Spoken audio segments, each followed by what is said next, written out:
It's a big privilege to have good fathers in your life. So for you fathers out there, thank you for what you've done. And for spiritual fathers out there, I want to give a big shout out. Thank you so much for what you do. I think spiritual fathering is one of the, I'm going to rephrase this. I think spiritual fatherhood is the single most important thing any man can do. I don't think there's anything higher than that.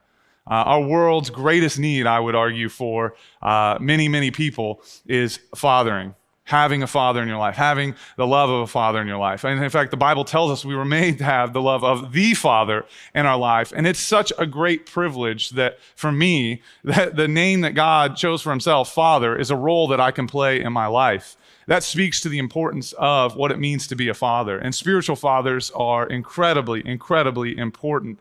There's such a great need in our world for fathers, and spiritual fathers can make up for those needs. There are many people who grow up without good earthly fathers. In fact, I would say one of the main reasons people don't come to church is because they had a poor relationship with an earthly father. And that can leave deep scars, not just with their relationships with people and men on earth, but with God himself, because God is a father. And so for spiritual fathers, we have this great ability to fill this need. God has the intention and purpose in your life. If you're a man, he wants you to be a spiritual father, right? Some of us will be biological fathers, we'll have our own children, but all of us, men, are ultimately called to be spiritual fathers in our lives. I met a guy last week who was coming to church here, and he brought his family, and I was in worship, and I was behind him, and I just thought, man, thank Jesus for men like this, who he came and he found our church, and then he's bringing his family. And I'm like, we need more of that in our life. Men who take responsibility for their family's spiritual well-being, their spiritual health.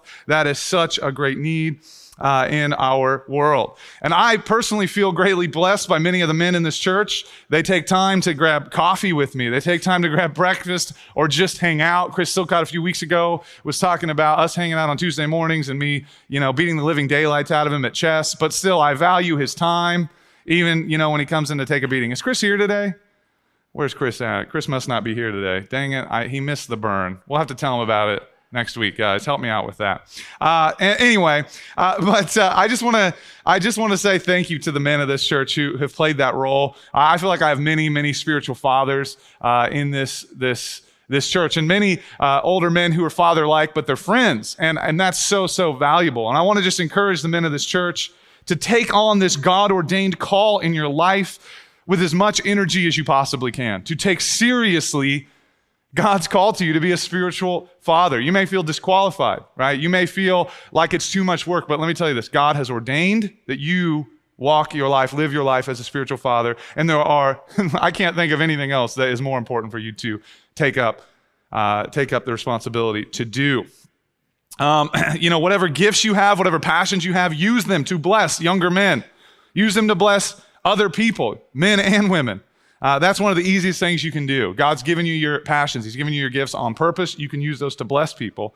And recognize that for us as men, we have a great ability, one that I think is neglected in 2021 in our culture, in our context in America. Men, you have a great ability to lead other men spiritually. The number of men I meet out in the world who think church is for women is way too high. And here's the reality, is that we as men are called to lead other men into the things of Christ. You read the Bible, and it is a book that is full of men as brothers, men as fathers. And one thing I know about men in the world is that while they may not come to church, they all hunger for fathers, they all hunger for brothers.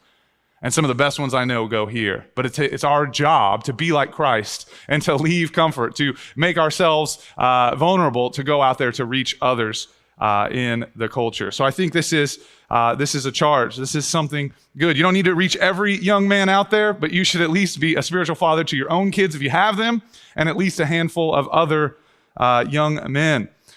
So I just, and for many of you guys out there, many of the men in this church, you're doing this. You're using your gifts, you're reaching out, you're stretching yourself, and I just want to say thank you.